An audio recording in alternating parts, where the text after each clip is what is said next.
Students, कैसे हैं आप सभी। Welcome back to my channel Tutelage classes. तो लास्ट वीडियो में मैंने फैक्टराइजेशन का जो क्वेश्चन डिस्कस किया था उसमें सभी मार्क्स जो सिंबल्स थे वो प्लस के साइन थे। इस बार यहाँ पर एक माइनस का टर्म माइनस सिंबल है, उसके अकॉर्डिंग हमको क्वेश्चन सॉल्व करना होगा। तो सबसे पहले वही 15 को आप फैक्टराइज करेंगे। 5 3 15 और 5 माइनस 3 2 होता है।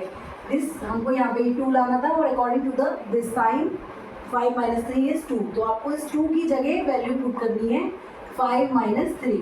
तो P square plus 5 minus 3 P minus 15। तो P square plus 5p minus 3p minus 15। सारे साइंस को ध्यान में रखते हुए ब्रैकेट्स को आपको खोलना और बंद करना होता है।